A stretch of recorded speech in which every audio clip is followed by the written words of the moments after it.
দেখলাম কত আশিক রাসূলরা নবীজি রওজা মুবারকের দিকে ঢুকে আর চোখের পানি ফালায়া ফালায়া কান্না করে।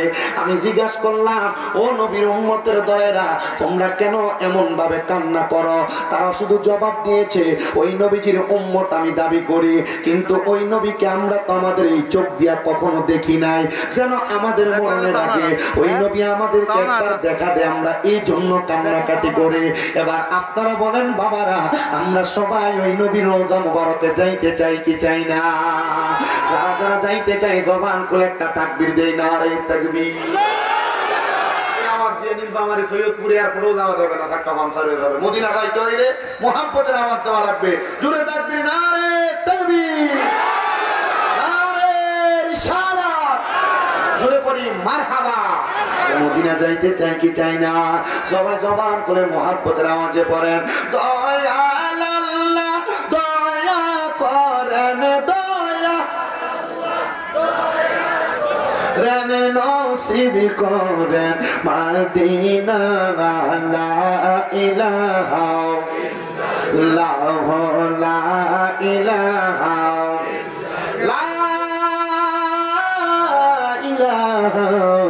ইল্লাল্লাহ মুহাম্মাদুর রাসূলুল্লাহ সাল্লাল্লাহু আলাইহি ওয়াসাল্লাম। সবাই জবান খুলে মুহাব্বতের আওয়াজে পড়ি আলহামদুলিল্লাহ। মুআজ্জিজ সদরে মুহতারাম, আজকে তাফসীরুল কোরআন মাহফিলের সম্মানিত সদরে জলসা সভাপতি জনাব মোহাম্মদ জহিরুদ্দিন শাহ সাহেব, বারাকাল্লাহু ফি হায়াতি, আল্লাহ ওনার হায়াতে বরকত দান করুন, জোরে পড়ি আমিন। মাহফিলের সম্মানিত প্রধান পৃষ্ঠপোষক জনাব মোহাম্মদ জিকরুল হক শাহ, বিশিষ্ট সমাজসেবক, মাহফিলের সম্মানিত প্রধান অতিথি জনাব মোহাম্মদ আতিকুর রহমান আতিক সাহেব সহ সম্মানিত সহসভাপতি বৃন্দ, মাহফিলে মূল্যবান তকরির করেছেন হযরত মাওলানা মুফতি মোহাম্মদ আব্দুল আজিজ সরকার সাহেব, বয়ান করেছেন হযরত মাওলানা মোহাম্মদ তৈয়বুর রহমান সাহেব সহ এলাকার গণ্যমান্য ওলামায়ে কেরাম, মাহফিলের সম্মানিত সমন্বয়ক বৃন্দ, মাহফিল প্রচার প্রসারণা করছেন এই এলাকার সম্মানিত যুব সমাজের ভাইরা, আমার ডাইনে বামে সামনে বসে আছেন, বিশেষ করে দূর থেকে সোশ্যাল মিডিয়া থেকে দেখছেন, সকলের প্রতি আমার আন্তরিক সালাম, আসসালামু আলাইকুম ওয়া রাহমাতুল্লাহি ওয়া বারাকাতুহু। আপনারা বলেন আজকের মাহফিল হচ্ছে আমরা সবাই খুশি না বেজার? দেখি একটু ডান হাত তুলে দেখান তো কারা কারা বেজার। সাবধান, কুমিল্লা থেকে আসছে। আপনারা কি আসলে খুশি না বেজার? সেটা আপনাদের দোষ না, এটা আমি একটু হিকমত করেছি। কেন? আমি আপনাদের মনোযোগ পরীক্ষা করলাম। আপনারা শুধু এখানে হাত তুললেই হবে না, বুঝতে হবে হুজুর কি বলছে। আমি যদি আপনাদের কাছে 10টা কথা বলি, আমার 10টা কথা থেকে 5টা সঠিক হবে, 5টা ভুল হবে। এখন আপনি কি আমার ভুলটা মানবেন না সঠিকটা? জোরে বলেন, কোনটা মানবেন? যদি আমার এটা বড় টাইটেলওয়ালা মৌলবী হয়, এর কথা মানবেন, নাকি যেই মৌলবী বলবে যে হ্যাঁ এটা আল্লাহর কোরআনের কথা, রাসূলের হাদিসের কথা, যেভাবে বলুক, যেখান থেকে আইসা বলুক, শুধু কুমিল্লা থেকে হুজুর আসলে না, আপনার এলাকার মসজিদের মুয়াজ্জিনও যদি কোরআন থেকে কথা বলে তার কথা সত্য। আমি যদি 10টা কথা আপনাকে মিথ্যা বলি, একটা কথা সত্য বলি, 10টা মিথ্যা কথা মাটি দিয়ে আপনি আমার একটা সত্য কথার উপর আমল করবেন। আল্লাহ আমাকে বলা, আপনাদেরকে শোনার পর আপনাদেরকে আমাকে আমলে জিন্দেগিতে বাস্তবায়ন করার তৌফিক দান করুন, জোরে পড়েন আমিন। মুসলমানেরা, আমি আপনাদের কাছে কোরআনুল কারীমের সূরা বাইয়িনা শেষ 3 আয়াতের খণ্ডাংশ উপস্থিত 2টা আয়াত তেলাওয়াত করেছি। যে আয়াতে কারিমার আলোকে আমি আপনাদের কাছে আজকে অনেকগুলো বিষয়ে কথা বলার চেষ্টা করব। যদি আপনারা মনোযোগ দিয়ে শোনেন, আমি আপনাদেরকে নিয়ে বয়ানগুলো করব। আল্লাহ তাআলা আমাদেরকে বলার শোনার তৌফিক দিয়েছে এবং দুনিয়ার ব্যতিব্যস্ততা থেকে দূরে রেখে আল্লাহ জান্নাতের বাগানে আসার বসার তৌফিক দিয়েছে। সবাই বলি আলহামদুলিল্লাহ, মুহাব্বতের আওয়াজে বলি আলহামদুলিল্লাহ। গভীর মনোযোগ আমার ভাইরা, আল্লাহ পাক রব্বুল আলামিন কোরআনুল কারীমের মধ্যে অত্যন্ত সুন্দরভাবে ঘোষণা করেছেন, বিসমিল্লাহির রহমানির রহিম, ইন্নাল্লাযীনা কাফারু মিন আহলিল কিতাবি ওয়াল মুশরিকিনা ফি নারি জাহান্নামা খালিদিনা ফিহা। আমার আল্লাহ তাআলা ঘোষণা করে, ও জগতের বান্দার দলেরা, নিশ্চয় যারা কুফরি করেছে এবং যারা আহলে কিতাব এবং যারা শিরক করেছে, মুশরিক, আমি আল্লাহ ঘোষণা করলাম তাদের ঠিকানা হলো জাহান্নাম। ও আল্লাহ, তারা জাহান্নামের মধ্যে কতদিন থাকবে আপনার কাছে জানতে চাই। আমার আল্লাহ পাক রব্বুল আলামিন জান্নাতে বান্দা খালিদিনা ফিহা, তারা জাহান্নামের মধ্যে চিরস্থায়ী বাসিন্দা হয়ে থাকবে। এই আয়াতে কারিমার মধ্যে আমার আল্লাহ তাআলা তিন শ্রেণীর মানুষের কথা বলেছেন। এক শ্রেণীর মানুষ হলো যারা কুফরি করে। আমি যদি আপনাদেরকে শুধু কুফরির কথাটা আপনাদের কাছে ভঙ্গানুবাদ করতে যাই, তাহলে তাফসীরে জালালাইন শরীফের আলোকে আমি আপনাদেরকে বলার চেষ্টা করি। কুফরি হইল আল্লাহ তাআলার কোরআন, রাসূলের পাকের হাদিস, যা কিছু দুনিয়ার জমিনের মধ্যে মুসলমানের পথ প্রদর্শনের জন্য নাযিল করা হয়েছে, যে কথাগুলো আদেশ করা হয়েছে, ওই আদেশকে অমান্য করে কেউ যদি এগুলাকে অস্বীকার করে, এটা কুফরি। আর যা নিষেধ করা হয়েছে, নিষেধগুলোকে অমান্য করে কেউ যদি নিষেধকৃত কাজগুলোকে আদায় করে, এগুলা হলো কুফরি কাজ। এবার আসেন এমন কয়েকটা কুফরির সঙ্গে আমি আপনাদেরকে দিয়ে যাই। বর্তমান সমাজের মধ্যে বেশিরভাগ মানুষ মুসলমান দাবি করে কিন্তু নামাজ পড়ে না, এমন আছে না নাই? মুসলমান দাবি করে কিন্তু নামাজ আদায় করে না। ও মুসলমান, একটা বার চিন্তা করে দেখেন, কিন্তু নামাজ আদায় না করলে সে কাফের হবে না, কিন্তু নামাজ যদি সে অস্বীকার করে সে কাফের হয়ে যাবে। ও মুসলমান, নামাজ তো অস্বীকার করে না এমন কোন ব্যক্তি বর্তমান সমাজের মধ্যে পাওয়া যাবে না, কিন্তু নামাজটাকে স্বীকার করে কিন্তু নামাজটা আদায় করতে চায় না। একটু মনোযোগ দিবেন। 2 নাম্বার, আল্লাহ তাআলা আমাদের জন্য সাওমকে ফরজ করে দিয়েছেন। অনেক প্রাপ্তবয়স্ক বৃদ্ধ বাবারা, যুবকেরা, এরা রমজান মাসে রোজা রাখে না, কিন্তু এরা রোজাকে অস্বীকার করে না। কিন্তু সে ব্যক্তি জানে রোজা না রাখলে এটা কবিরা গুনাহ হবে, রোজা না রাখলে গুনাহ হবে, কিন্তু সেই ব্যক্তি তবুও রোজাটা রাখতেছে না। কারণ কি? তাকে যদি প্রশ্ন করা হয় সে জবাব দিবে, হুজুর আপনারা বলে এই চারপাড়া এলাকার আশেপাশে সুদখোর আছে না নাই? কথা বলেন আছে না নাই?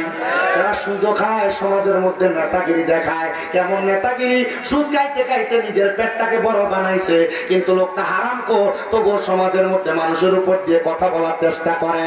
সে জানে সুদ খাওয়া হারাম, সে জানে ঘুষ খাওয়া হারাম, সে জানে পরের হক খাওয়া হারাম, কিন্তু আমাদের সমাজের অনেক মানুষ এদেরকে ধরে নিয়ে মসজিদ কমিটির সভাপতি বানায়, এদেরকে ধরে নিয়ে মসজিদ কমিটির সেক্রেটারি বানায়, এদেরকে ধরে নিয়ে এলাকার সত্তার মাথা পরির দায়িত্ব দেয়। মনে রাখবেন, কেউ যদি গুনাহকে গুনাহ চায় না, গুনার কাজের মধ্যে সহযোগিতা করে, তাহলে গুনাহগার গুনাহ কইরা যে গুনার ভাগীদার হবে, তাহলে গুনাহ না কইরা তাকে গুনার কাজে সহযোগিতা করার কারণে সমান অপরাধী হয়ে যাবে। এজন্য সাবধান, এই হারামকে হারাম যাই না, তবুও যারা হারাম কাজ করে তারা জাহান্নামী, তারা কুফরি করে, তারা কুফরি করে, কুফরি করে। এমন কুফরি কর্মকাণ্ডের সাথে লিপ্ত হবেন না। আবার অনেক মানুষকে দেখা যায় তাবিজের মাধ্যমে সেই ব্যক্তি কুফরি করে, এমন ভাবে একটা মানুষকে বান দিয়ে মেরে ফেলার চেষ্টা করে। মুসলমান মনে রাখবেন, এগুলো কুফরি, এগুলা করতে যাবেন না। এগুলা করতে গেলে দেখবেন আপনার ঈমান আকীদা নষ্ট হয়ে যাওয়ার, বিনষ্ট হয়ে যাবে। আসেন বাবারা, 5 নাম্বার কুফরির কথা আমি আপনাদেরকে বলে দেই। বর্তমান সমাজের মধ্যে মানুষ চলাফেরা করতেছে, কথাফেরা করতে করতে বন্ধু বান্ধবের সাথে, ভাই ভাইয়ের সাথে, মায়ের সাথে সন্তান, বাবার সাথে সন্তান, এই আল্লাহর বান্দা দুজকের সীমানা অতিক্রম করবে। মুসলমান ইমানদাররা গভীর মনোযোগ দিবেন। আরেকটা কুফরি হইল চুরি করা। আমাদের সমাজে চোর আছে, অনেকে ভদ্র চোর, অনেকে অভদ্র চোর। অনেক চোরেরা পেটের ক্ষুধার দায়ে চুরি করে, আবার অনেক চোরেরা সংসারের শান্তির জন্য চুরি করে, সংসারে টাকা বাড়ানোর জন্য চুরি করে। বলে হুজুর কারণ কি জানতে চাই? এই ব্যক্তি চুরি করার কারণ হইল তার স্ত্রীর চাহিদা বেশি থাকার কারণে তার বেতন হইতে পারে 20,000 টাকা, সে নিচে নিচে দালালি কইরা আরো 2-5 হাজার টাকা বেশি কামাই করে। এটা হলো সংসারের শান্তির জন্য চুরি করা। মুসলমান ইমানদারেরা গভীর মনোযোগ দিয়ে শুনলেন, এই চুরি করা হইল কুফরি। আর একটা কুফরি যেটা হলো 8 নাম্বার, আমাদের সমাজের মধ্যে নেশা করাছে না? আপনাদের কি কষ্ট হচ্ছে? কথা কি বুঝতেছেন আপনারা? তবে ভালো হইতো মনে হয়, সাইডটা যদি মেরে ফেলতে পারতো, মানুষের ঠান্ডা পা লাগতো না গায়ের মধ্যে, যতটুকু আপনারা বসেছেন। আর বাঁশি যে পেটেপো করতেছে, ওইখান থেকে বাঁশিটা সে আওয়াজ দেওয়া যাবে না, কোনো বাঁশির আওয়াজ দেওয়া যাবে না সেখান থেকে। গভীর মনোযোগ দিবেন। সমাজের মধ্যে নেশাখোর, ইয়াবা বলেন, ফেন্সিডিল বলেন, গাঞ্জা বলেন, এমন অনেক নেশার সাথে সম্পৃক্ত অনেকে আছে যারা নেশা করে বেড়ায়। এই নেশা করা হলো আরেক রকমের কুফরি। বলে হুজুর কেন কুফরি? এই কুফরিটার মূল কারণ হইল বান্দা জানে নেশা করার কারণে সে যখন নেশাগ্রস্ত হয়ে যায় তখন তার ঈমান চলে যায়। এই নেশা করার কারণে বান্দা কুফরির সাথে শামিল হয়ে যায়। এবার আসেন আমি আপনাদেরকে 3 প্রকার ব্যক্তিত্বের কথা জানিয়ে দেওয়ার চেষ্টা করি। আল্লাহর নবী বলে 3 প্রকার ব্যক্তি 3টা কাজ করার সময় তার ঈমান থাকে না। ইয়া রাসূলুল্লাহ, ওগো মায়ের নবী আপনার কাছে জানতে চাই তাহলে ওই 3 প্রকার ব্যক্তি কারা যারা 3টা কাজ করার সময় তার ঈমানটা থাকে না? নবী রাহমাতুল লিল আলামিন নবী আমার বলেন 1 নম্বর ব্যক্তি হলো ওই ব্যক্তি যে ব্যক্তি জিনা ব্যভিচার করে, মানে ঘরের মধ্যে বউ আছে তবুও বাহিরে পরকীয়া সম্পর্কের সাথে লিপ্ত, নিজের স্ত্রীকে রাইখা অন্য কোন নারীর সঙ্গে অবৈধ সম্পর্ক করে, অথবা এমন কোন পুরুষ মানুষ সেই ব্যক্তি চাইলেই জিনা ব্যভিচার না করতে পারে তবুও সে অন্য কোন মেয়ের সাথে অবৈধভাবে সম্পর্ক করে। নবী আমার কয় জিনাখোর যখন জিনা করে, ব্যভিচারকারী যখন ব্যভিচার করে, ওই জিনা করার সময় তার ঈমানটা থাকে না। নবীজি কেন গো সময় আর ঈমান থাকে না? মুসলমান 2 নাম্বার ওই ব্যক্তির ঈমান থাকে না যেই ব্যক্তি নেশা করে। নেশা করার সময় ঈমানটা থাকে না। বলেন এটা মদ পান করা, বলেন এটা গাঁজা সেবন করা, বলেন এটা ফেন্সিডিল সেবন করা, মানে নেশা করার এমন কোন বস্তু। আর বর্তমান বাংলাদেশে নেশার প্রাথমিক দিক হলো সিগারেট খাওয়া। বলে হুজুর কেমনে? ও মুসলমান, তুমি একদিন সিগারেট খাইতেছ, 2 দিন সিগারেট খাইতেছ, দেখবা চলাচলের মাঝে একদিন ডিপ্রেশনে পড়া অন্য কোন নেশা তুমি করবা না। না না, আমি আপনাদের সবার কদমের মধ্যে ধরে বলি, যদি সিগারেট সেবন করে, অনেক সিগারেট খোরদেরকে জিজ্ঞাসা করলাম তুমি যে সিগারেট খাও তোমার লাভটা কি? এটা খাইলে মিঠা লাগে, তিতা লাগে, চুকা লাগে, তিতা টক লাগে এমন কোন কিছু? কয় না হুজুর, এটা মিঠা তিতা চুকা কোনো মানে টক কোনো কিছু না। জিজ্ঞাসা করলাম খাও কেন? হুজুর আমার এক বন্ধু বলছে যে একটা টান দিয়া দেখ, তুই তো খাস না, এই একটা টান দিয়া দেখ বইলে আমার বন্ধু আমার মার্ডার করছে, এখন প্রত্যেকদিন 1 প্যাকেট ওই লাগে আমার। এজন্য এমন বন্ধুদেরকে পরিত্যাগ করবেন যে বন্ধুরা আপনাকে এমন বাজে কাজের দিকে আহ্বান করে। তাহলে আমি 2টা কথা বলতেছিলাম। 1 নাম্বার জিনাখোর যখন জিনা করে তখন তার ঈমান, আমরা কথা বলেন পরকীয়া আছে না নাই? না। বলে হুজুর কেন? কারণটা জানতে চাই। কারণটা শোনো ও আমার আজকে এত সুন্দর এই এলাকার ভাই বাবারা বন্ধুরা। চোরটা যখন চুরি করে তখন সে মানুষকে ওজনে কম দেয়, তখন পরের সম্পদ ছিনিয়ে নিয়ে যায়, তখন তার ঈমানটা রহমতের ফেরেশতারা নিয়ে চলে যায়। ও মুসলমান, কাউকে ওজনে কম দিতে সাবধান, তখন তোমার ঈমান চলে যাবে। কারোর সাথে মিথ্যা কথা বলে ব্যবসা করতে সাবধান, তুমি চুরি করতেছ, তখন তোমার ঈমান চলে যাবে। হয়তো কথাগুলো আপনার কাছে পুরাতন মনে হচ্ছে, কিন্তু মুসলমান এমন কর্ম যদি আপনি করেন, এমন কর্মের কারণে আপনাকে জাহান্নামের বলে উলাইকা হুম শাররুল বারিয়া। এই ব্যক্তিগুলা হলো পৃথিবীর সবচাইতে নিকৃষ্ট ব্যক্তি, সবচাইতে বাজে ব্যক্তি। এই ব্যক্তিরা সমাজের মধ্যে কোনো ব্যভিচার করতে চিন্তা করে না, সমাজের মধ্যে কোনো অবৈধ কর্ম করতে চিন্তা করে না। তোমরা এমন লোকদের থেকে তোমরা তোমাদেরকে বাঁচিয়ে রাখবা। আর আমাদের সমাজের মানুষ এদের সাথে সম্পর্ক রাখে, কারণ চিন্তা করে সে যে ব্যভিচার করে, অন্যায় কাজ করে, তার সাথে আমার সম্পর্কটা থাকলে মানুষ আমারে ভয় পাবে, আমার সঙ্গে কেউ ঝগড়া করবে না, আর আমার সঙ্গে ঝগড়া করলে সে আমাকে বাঁচাইবে। নবী আমার বলে কোন মানুষ যদি সন্ত্রাসী কর্মকাণ্ড করে, অপকর্মকাণ্ড করে, বাজে কর্মকাণ্ড করে, আর কেউ যদি তার শক্তি বাড়ানোর জন্য তার সাথে সম্পর্ক রাখে, আল্লাহর নবী বলে ওই ব্যক্তি আমাদের অন্তর্ভুক্ত না। মানে নবী বুঝাইলেন সে মুসলমান না, সে অন্য ধর্মের মানুষ হইতে পারে, যদিও সে দাবি করে সে মুসলমান। ও আমার আজকে নীলফামারী জান্নাতের বাগান তাফসীরুল কোরআন মাহফিলের ভাই বাবার বন্ধুরা, আমরা তো এমন বাজে লোকদের পরিচয় জানতে পারলাম। এবার আসেন আমার আল্লাহ তাআলা এমন বাজে লোকদেরকে কি শাস্তি প্রদান করবে আমরা একটু জানার দরকার। ও মুসলমান, দুনিয়ার জমিনের মধ্যে বাজে কাজ করবে আর কবরের মধ্যে গেলে শাস্তি পাবেন, এটা তো হইতে পারে না। নবী আমার বলেন এই বাজে লোকগুলা যখন ইন্তেকাল করবে ইন্তেকাল করার সময় মারাত্মক ধরনের কষ্ট পাবে। নবীজি কেমন কষ্ট পাবে আপনার কাছে আমরা জানতে চাই। নবী আমার বলে, একটা জীবিত বকরিকে যদি টানে দেওয়া হয়, এই জীবিত বকরির শরীর থেকে যদি জীবিত অবস্থায় চামড়াটা টাইনা টাইনা ছিঁড়ে ফেলা হয়, ওই বকরিটার যত কষ্ট হবে, একটা বেঈমান বেআমল, একটা গুনাহগার, একটা কুফরি করনেওয়ালা, শিরিক করনেওয়ালা বান্দার ঠিক ততটুকু কষ্ট হবে। নবীজি গো, আপনার কাছে জানতে চাই, এমন কষ্ট পাইয়া বান্দার কেমন অবস্থা হবে?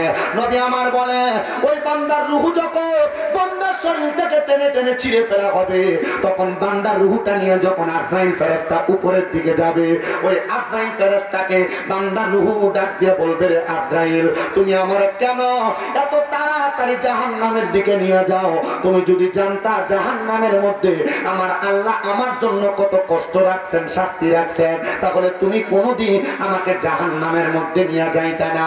আমার আস্তে আস্তে নিতা, আমার আস্তে আস্তে জাহান্নামে নিতা।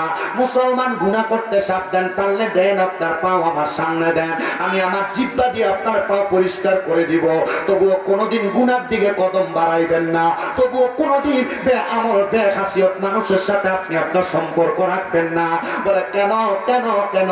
মনে রাখবেন, আল্লামা রুমি মুস্তফী রবির মধ্যে বলেছেন, সোহবতে সালে তোরা সালে কোনাত, সোহবতে তালে তোরা তালে কোনাত। ভালো মানুষের সাথে থাকবা, তুমি ভালো হইতে পারবা। বাজে মানুষের সাথে থাকলে বাজে হয়ে যাইবা। দেখবেন কোন মানুষ যদি আতরের দোকানদারের সাথে সম্পর্ক রাখে, কোলাকুলি করে, তার শরীরের মধ্য থেকে আতরের সুগন্ধ মিশ্রিত হয়। কোন মানুষ যদি কোন বাজে সিগারেট খানেওয়ালা ব্যক্তির সাথে কোলাকুলি করে, তাহলে তার শরীর থেকে এমন দুর্গন্ধ সিগারেটের ঘ্রাণ আসে। এজন্য আপনাদের সবার কাছে আমি একটা কথা আবদার করব, গুনাহ করতে সাবধান, নচেত এমন কষ্টতে আপনি মারা যাওয়া লাগবে। গুনাহ করবেন না, গুনাহ করার জন্য কাউকে আগ্রহ দিবেন না। যদি আপনার গুনাহ করতে মন চায়, তখন আপনি তাড়াতাড়ি ওযু করে নিবেন, নামাজে দাঁড়ায় যাবেন। গুনাহ করতে মন চাইলে জনগণের মাঝখানে চলে যাবেন, দেখবেন আর আপনার গুনাহ করতে মন চায় না। পর্দার অন্তরালে আমার অনেক মা বোনেরা শুনতেছে, আমি আপনাদের উদ্দেশ্যে আজকে দুই একটা কথা বলে দিয়ে যাব, আপনারা মনোযোগ দিয়ে শুনবেন। এবার আল্লাহর নবী রাহমাতুল লিল আলামিন নবী আমার বলতেছে, উম্মতের দলেরা, যখন কোন জাহান্নামী কুফরি করনেওয়ালা ব্যক্তি, বেআমল ব্যক্তি মারা যাবে, হারাম খানেওয়ালা, নেশা করনেওয়ালা, চুরি করনেওয়ালা, বেনামাজি খারাপ লোকগুলা মারা যাবে। মারা যাওয়ার পরে আজরাইল যখন তার রূহটা উপরের দিকে নিয়ে যাবে, তখন আজরাইল আসমানের দরজার মধ্যে যায়, দেখবে ওই আসমানের দরজার মধ্যে দলে দলে ফেরেশতারা দাঁড়িয়ে আছে, আর ওই বান্দার রূহুর দিকে ওই ফেরেশতারা থু থু বলে থুতু নিক্ষেপ করতেছে। নাউজুবিল্লাহ। না, আর 10 মিনিট পর দেখা যাবে মনে হয় যে এই জায়গাটা ঢাকনা হয়ে যাবে, কুয়াশা যাবে না।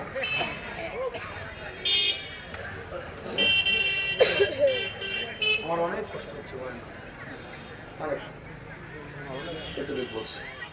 আমার লাগে। বিষয় হচ্ছে, আমি প্রত্যেকদিন বয়ান করি, আপনার কথা বুঝতে পারছেন? আমি গতকালকে রাত্রে প্রায় 8 ঘন্টার রাস্তা সে কিশোরগঞ্জ থেকে ঢাকা এয়ারপোর্ট পর্যন্ত আসছি, সকাল 5:30টায় আপনাদের মাহফিলের জন্য। কষ্ট করে এসে এখানে হোটেল নিয়ে থাকা লাগছে, এরপর উঠে আপনাদের এখানে আসার জন্য এয়ারপোর্টে অপেক্ষা করা লাগছে। আইসা আপনাদের এখানে আমার আগামীকালকে আবার কিশোরগঞ্জের সদর করিমগঞ্জ থানায় মাহফিল, আগামীকালকে আমি আপনাদের এখান থেকে সেখানে যাব। প্রত্যেক দিন ওই যে সেপ্টেম্বরের পর থেকে রেগুলার শুরু হয়েছে যে মাহফিল করতেছি, কিন্তু আমার বিষয় হচ্ছে, আমার সাউন্ড যখন আমার কানে লাগে না, এর সাউন্ড ভালো, কিন্তু ওই সাউন্ড অনুযায়ী তোমার এই কর্নারে 2টা মাইক লাগতো। এই কর্নারে যদি হইতো তাহলে আমার কানে একবার সাউন্ড বেশি লাগতো, আমার কথা বলতে কষ্ট হচ্ছে। আমি কথাগুলো বলছি এই জন্য, কিছু করার নাই, আছে এখন আর করতে গেলে মাহফিল ডিস্টার্ব হবে। যেভাবে সেভাবে রাখো, তুমি একটু রিভাব দাও না, সাউন্ডটাতে রিভাব দাও, মজা দাও। আমার মুসলমান ইমানদারেরা, গভীর মনোযোগ দিয়ে শুনবা, অন্তরের কানটা লাগিয়ে শুনবা মুসলমানেরা। তাহলে আমি একটা জিনিস প্রমাণ পেয়ে গেলাম, যদি দুনিয়ার জমিনের মধ্য থেকে একটা বেঈমান বেআমল মানুষ ইন্তেকাল করে, ইন্তেকাল করার কারণে তখন আমার আল্লাহ পাক রব্বুল আলামিনের ওই বান্দাটা কবরে যাওয়ার পরে ওই কবরের মধ্যে বড় কষ্ট পাবে। কথা বলেন না ঠিক কিনা? আসমানের মধ্যে দলে দলে ফেরেশতারা দাঁড়িয়ে থাকবে, ওই বান্দার দিকে থুতু নিক্ষেপ করবে, থুতু নিক্ষেপ করবে। বান্দা থুতুটা যখন পাবে, এবার বান্দার দিকে তাকিয়ে তাকিয়ে ফেরেশতারা প্রশ্ন করবে, এ আজরাইল, কেন আমাদের দেহের দিকে থুতু নিক্ষেপ করা হচ্ছে, তুমি একবার বলো না। এবার আজরাইলের পক্ষ থেকে আওয়াজ আসবে, এ বান্দা, গুনাহ করতে করতে বান্দার রূহটা দুর্গন্ধযুক্ত রূহ হয়ে গেছে, এজন্য বান্দার দিকে আমরা থুতু নিক্ষেপ করতেছি। বান্দার ঠিকানা কোথায় হবে? এবার বান্দাকে নিয়ে যাওয়া হবে প্রথম আসমানে, দ্বিতীয় আসমানে, তৃতীয় আসমানে, চতুর্থ আসমানে। কোন জায়গার মধ্যে বান্দাকে রাখা যাবে না। এবার ওই ফেরেশতারা ডাক দিয়ে বলবে, রব্বুল আলামিন আল্লাহ, এই বান্দাকে তো এই কোন জায়গার মধ্যে, কোন আসমানের মধ্যে রাখা হচ্ছে না, কোন জায়গার মধ্যে বান্দার রূহটা থাকতেছে না। আল্লাহ, আমরা কি করব আপনার কাছে আমরা জানতে চাই। তখন বলা হবে, এই বান্দার রূহটাকে আবার তোমরা দুনিয়ার জমিন থেকে যখন তোমরা নিয়ে আসছো, তাহলে বান্দার ঠিকানা হলো জাহান্নাম। বান্দারে তাড়াতাড়ি জাহান্নামের মধ্যে তোমরা নিয়ে যাও। ও আল্লাহ, জাহান্নামের মধ্যে যে নিয়ে যাব, বান্দা জাহান্নামের কোন জায়গার মধ্যে থাকবে? আপনারা সবাই জানেন আল্লাহ তাআলার 7টা জাহান্নাম আছে, কথা কন্যা ঠিক কিনা বাবারা? ওই 7টা জাহান্নামের মধ্যে যেই কোন একটা জাহান্নামের মধ্যে ওই বেআমল গায়রে মানুষটাকে জাহান্নামের মধ্যে ফেলে দেওয়া হবে। জাহান্নামের মধ্যে যখন রাখা হবে, বান্দাটা হায় আফসোস করে জাহান্নামের আগুনের মধ্যে জ্বলবে। আপনাদের মনে প্রশ্ন জাগতে পারে, হুজুর জাহান্নামের আগুনের মধ্যে কতদিন জ্বলবে? শুনিয়া নেন, জানিয়া নেন, ও মুসলমানের দল, ওই জাহান্নামের আগুনের মধ্যে বান্দারে সর্বনিম্ন 3000 বছর আগুনের মধ্যে জ্বালাইবো। হায়রে, নবীর সাহাবায়ে কেরাম যখন জাহান্নামের আগুনের কথা শুনছেন, নবী আমার বলে, মসজিদে নববীর মধ্যে আমি জাহান্নামের বর্ণনা দিতেছি, আর আমি তাকে দেখলাম ঠাস ঠাস করে আমার সাহাবায়ে কেরাম বেহুশ হয়ে পড়ে যাচ্ছে। কিরে সাহাবায়ে কেরাম, তোমরা কেন বেহুশ হয়ে পড়ে যাচ্ছ? সাহাবায়ে কেরাম বলে, ইয়া রাসূলুল্লাহ, এমন কঠিন কবরের আযাব আমরা কেমনে সহ্য করব? নবী আমার বলে, সাহাবীরা, তোমরা কি জানো না আল্লাহ তাআলা কোরআনে বলেছেন, ইন্নাল্লাযীনা আমানু ওয়া আমিলুস সালিহাতি উলাইকা হুম খায়রুল। মুসলমানরা সেইটা মানি না। ও মুসলমান, এবার আপনার মনে প্রশ্ন জাগতে পারে, আপনি জাহান্নামের আগুনের মধ্যে কতদিন জ্বলবেন? সর্বনিম্ন একটা জাহান্নামীকে 3000 বছর জাহান্নামের আগুনের মধ্যে জ্বালানো হবে। দুনিয়ার একদিন জাহান্নামের একদিন না রে বাবারা, দুনিয়ার একদিন জাহান্নামের একদিন না। মনে রাখবেন, জাহান্নামের আগুনের মধ্যে যখন আপনি পড়বেন, তখন আপনি বান্দা সহ্য করতে পারবেন না ওই আযাবটা। নবী আমার বলে, জাহান্নামের আগুনের মধ্যে যখন বান্দাটাকে 1000 বছর জ্বালাইব, জাহান্নামের আগুনের রং হবে 3টা। 1 নাম্বার রং থাকবে লাল রং। জাহান্নামের আগুনটারে জ্বালাইতে জ্বালাইতে 1000 বছর জ্বালাইয়া এবার জাহান্নামের আগুনের রংটা সাদা করে ফেলা হবে। সাদা জাহান্নামের আগুনটার মধ্যে বান্দারে আরো 1000 বছর জ্বালানো হবে। তখন বান্দাটারে আরো 1000 বছর জ্বালানোর পরে জাহান্নামের আগুনের রং হয়ে যাবে আবার কালো। জাহান্নামের আগুনে 1000 বছর জ্বালাইয়া সর্বমোট যখন 3000 বছর জ্বালাইব, জাহান্নামের আগুনের মধ্যে আপনি যখন জ্বলে পড়ে চাইতে হয়ে যাবেন, তখন আপনার শরীরটাকে আবার আগের মতো শরীর করে দেওয়া হবে। তাকাসসুর নামক জায়গার মধ্যে আপনাকে দাঁড় করে দেওয়া হবে। আপনি যখন তাকাসসুর নামক জায়গার মধ্যে দাঁড়িয়ে থাকবেন, তখন আপনি আল্লাহর কাছে বলবেন না, আল্লাহ আমি জাহান্নামে থাকতে পারতেছি না। তখন আপনি বলবেন, আল্লাহ আমার একটু পানি দিয়ে সহযোগিতা করা যাবে নাকি? পানি পানি পানি বলে 3 বার জাহান্নামী বান্দাটা কান্না করবে। জাহান্নামের মধ্যে পানি পানি বলে কান্না করবে রে আমার নীলফামারীর মুসলমান। সাহাবায়ে কেরাম কাঁদে, আর ডাক দিয়ে দেখতেছেন এই পানিটার রংটা সাদা। এই পানিটা যদি আমি মুখটা খুইলা ফেলি, এটার মধ্যে যদি একটা মশা পড়ে, মাছি পড়ে, একটা পোকা পড়ে, আপনি পানিটা ফেলাইয়া দিয়া আবার আপনি পানি কি ক্রয় করে খাবেন? অচেত নচেত আপনারা আপনাদের কল থেকে আবার পানি সংগ্রহ করে খাবেন। যেই পাত্রের মধ্যে আপনার পানির মধ্যে পোকা পড়েছে, আপনি ওই পাত্রটা পরিবর্তন করবেন অথবা ভালো করে ধৌত করবেন। মুসলমান রে, নবী আমার বলে জগতের মানুষেরা শুই না আগুনের মধ্যে পোড়ানোর কারণে জাহান্নামীদের রক্ত এবং পুষগুলা নিচের মধ্যে যে ডেবে পড়ছে টপ টপ কইরা, ওই রক্ত এবং পুষগুলাকে একটা লোহার গরম পাত্রের মধ্যে নেওয়া হবে। হাদিস শরীফের মধ্যে যেটাকে তিনাতুল খাবাল বলা হয়েছে, তিনাতুল খাবাল, ওই লোহার পাত্রটা কেমন হবে বন্ধুরে? আপনাদের এলাকায় কামারের দোকানের মধ্যে যখন কাঁচি অথবা পায়ের দাঁত আপনি লাগাইতে যান, গোড়ালি লাগাইতে যান, দেখবেন এটার গোড়ালিটা আগুনের মধ্যে পোড়া দেওয়ার সাথে সাথে এটার রংটা একবার আগুনের কয়লার মতো লাল হয়ে যায়, লাল। ঠিক আপনার আগুনের এই লোহার গরম পাত্রটা এমন আগুনের কয়লার মতো লাল হয়ে থাকবে। এটার মধ্যে জাহান্নামীদের রক্ত এবং পুষ দেওয়া হবে। বলা হবে, বান্দা দুনিয়াতে গুনাহ করেছো, বড় আরাম করে করে মজা করে করে গুনাহ করেছো, নাও বান্দা তুমি এটা খাও। ও বান্দা, তখন তুমি নাও করতে পারবা না, কারণ তোমার গলা থেকে কলিজা পর্যন্ত একবার শুকনা কাঠের মতো হয়ে যাবে। ওই পানি তুমি তোমার মুখের মধ্যে দিবা। রাসূল বলতেছেন, আমি নবী যখন জাহান্নামের দিকে নজর করেছি, ওই মেরাজের রজনীতে যাওয়ার পরে ওই পানিটা মুখের মধ্যে যখন বান্দা নিবে, বান্দার জিহ্বাটা পর্যন্ত বান্দার পেটের নাড়িভুড়ি গুলা সিদ্ধ হইয়া বান্দার পায়খানার রাস্তা দিয়ে নিচের দিকে পড়তে থাকবে। বান্দা আফসোস আফসোস করবে, এ বান্দা কবরের কঠিন আযাব তো তুমি সহ্য করতে পারবে না। কবরেরই আযাব যদি মানুষ দেখিত, ঘরবাড়ি ছাড়িয়া পাগল হইতো, বলেন কবরেরই আযাব যদি মানুষ দেখিত, ঘরবাড়ি ছাড়িয়া পাগল হইতো। মুসলমানের দল এক এক মাহফিলের অতিথিবৃন্দ উপস্থিত হইতেছে। আজকের মাহফিলের যিনি সম্মানিত প্রধান অতিথি জনাব আতিকুর রহমান আতিক সাহেব, এলাকার মানুষ ওনার যথেষ্ট প্রশংসা করেছে, ওনাকে সম্মান করতেছেন, আপনারা ইজ্জত করতেছেন, সভাপতিকে সম্মান করতেছেন, ইজ্জত করতেছেন। সুদূর কুমিল্লা থেকে আমরা আসছি, আমাদেরকে সম্মান করতেছেন, ইজ্জত করতেছেন। কিন্তু আমরা আপনারা যখন মারা যাব, আমাদেরকে যখন কবরের মধ্যে শোয়া দেওয়া হবে, আমার নাম ধরে কেউ ডাকবে না, লাশ বলে বলে সমর্থন করে আমাদেরকে কবরের মধ্যে শোয়া দেওয়া হবে।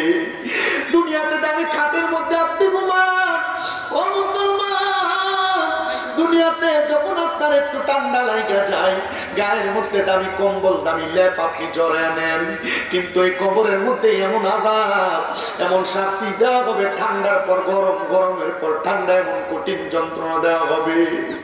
ডাইনে মাটি, বামে মাটি, মাটির বিছানা,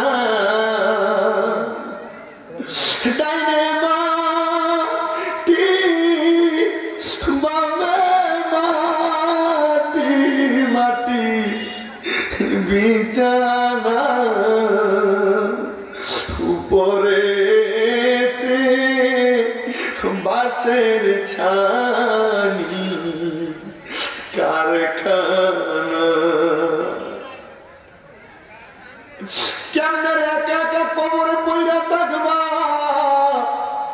একলা করে ঘুমাইতে তোমার ভালো লাগে না, একলা করে থাকতে তোমার ভালো লাগে না। হে মুসলমান, এই কবরের কঠিন যন্ত্রণা, কবরের কঠিন আযাবের কথা শুই না নবীর সাহাবায়ে কেরাম আমার নবীজিকে বলে, ইয়া রাসূলুল্লাহ, ও গো মায়ার নবী, দয়ার নবী, রাহমাতুল লিল আলামিন নবীজি, আমরা তেমন কবরের কঠিন আযাব সহ্য করতে পারবো না, আপনি কোন কবরের আযাবের কথা বলেন? ইয়া রাসূলুল্লাহ, এই কবরের আযাব যদি আমাদেরকে দেওয়া হয়, আপনি বলতেছেন কবরের মাটি নাকি ডান বাম দিক থেকে টাস করে চাপ দিবে, আমাদের বাম পাজরের হাড্ডিগুলা ভাঙ্গা ডান পাজর দিয়া ঢুকবে, বাম পাজরের হাড্ডিগুলা ভাঙ্গা ডান পাজর দিয়া ঢুকবে। নবীজি গো, আমরা সাহাবায়ে কেরাম এগুলা সহ্য করতে পারবো না। নবী আমার বলে, যদি তোমরা ঈমানদার হও, আমার ভাইজান বিশেষ বক্তা দ্বিতীয় বক্তা আপনাদেরকে বলছে 5টা বিষয় ঈমান আনার জন্য। এই 5টা বিষয়কে যদি আমরা তো আমাদের জবানে জবানে পড়ে আমানতু বিল্লাহি ওয়া মালাইকাতিহি ওয়া কুতুবিহি ওয়া রাসূলিহি ওয়াল ইয়াউমিল আখির ওয়াল কদরি খাইরিহি ওয়া শাররিহি মিনাল্লাহি তাআলা ওয়াল বা'সি বা'দাল মাউত। হে আমার আজকে এই চারপাড়ার এলাকার বাবারা, হে কাছারি বাজারের পাশে এই জান্নাতের বাগানে যারা বসেছে, পর্দার অন্তরালের মা বোনেরা, যদি আপনি ঈমানদার হন, আল্লাহ নবী ফেরেশতা আখিরাতের প্রতি বিশ্বাস করেন, তাহলে আপনার ওই কষ্ট দিয়ে মারা হবে না। নবীজি কেমনে মারবে? বলে ঈমানদার বান্দা মারা যাওয়ার সময় টের পাবে না, টের পাবে না। হায়রে এলাকার কত মানুষ মারা যায়, মারা যাওয়ার সময় বিছানায় প্রস্রাব করে দেয়, মারা যাওয়ার সময় বিছানায় পায়খানা করে দেয়, মারা যাওয়ার সময় নাকার মুখ দিয়ে রক্ত বাইর হয়, মারা যাওয়ার সময় ওই মানুষটার জিহ্বার মধ্যে কামড় দিয়া মারা যায়, মারা যাওয়ার সময় চোখগুলা উল্টে যায়। ওই একবারও তো মসজিদের ইমাম সাহেবকে প্রশ্ন করলা না, হুজুর মানুষ কেন এমন কষ্ট পায় মারা যায়? আল্লাহর নবী বর্ণনা করে, বেঈমান মানুষ মারা যখন যায়, গুনাহগার যখন, বেআমল যখন মারা যায়, আজরাইলের ভয়ঙ্কর দেখা চেহারা দেখা ওই বান্দাটা তখনই বিছানার মধ্যে প্রস্রাব আর পায়খানা করে দেয়। আজরাইলের থাবার মধ্যে পইরা বান্দা আজরাইলের সঙ্গে কথা বলার চেষ্টা করে, তখন বান্দার জিহ্বাটা বান্দার দুই চোয়ালের মাঝখানে কামড় করে যায়, বান্দার চোখ উল্টে যায়, বান্দা আজরাইলের থাবা দেখে ভয় বিছানার মধ্যে প্রস্রাব পায়খানা করে দেয়, বান্দার ঘাড়ের শাহরগগুলা টাস টাস করে ছিঁড়ে যায়, বান্দার হাতের রগ পায়ের রগগুলা ছিঁড়ে যায়, বান্দার পুরা শরীর শক্ত হয়ে যায়। ইয়া রাসূলুল্লাহ, এমন কষ্ট আমরা পাইতে চাই না। যাবে আপনি নবী বলেন না? নবী আমার বলে, ঈমানদার মারা যাওয়ার আগে যখন আজরাইল আসবে, আজরাইল আসার আগে ঈমানদারের কাছে আল্লাহ তাআলা 2টা ফেরেশতা পাঠাইবো, 2টা ফেরেশতা। জবান বন্ধ নাই, আপনারা বলেন ঈমানদারের কাছে আল্লাহ কয়টা ফেরেশতা পাঠাইবো? মুহাব্বতের আওয়াজে বলেন না, কয়টা ফেরেশতা পাঠাইবো? ও মুসলমান, আপনারা কত বাহাদুরি, আপনি মুমিন হইয়া মরবেন কিনা জানি না। এবার আপনারা বলেন, আমরা সবাই মুমিন হইয়া মরতে চাই কি চাই না? কারা কারা চাই? দুই হাত তুলে আল্লাহকে দেখায়। একটা তাকবীর হবে, এটা তাকবীর, দ্বিতীয় বক্তা আল্লাহে তাকবীর। এটা ঈমানদারের আওয়াজ, মুহাব্বতের আওয়াজ দিতে হবে। ঈমানদারের আওয়াজকে আস্তে হয় না জোরে হয়? কথা বলেন, আস্তে হয় না জোরে হয়? মুহাব্বতের তাকবীর।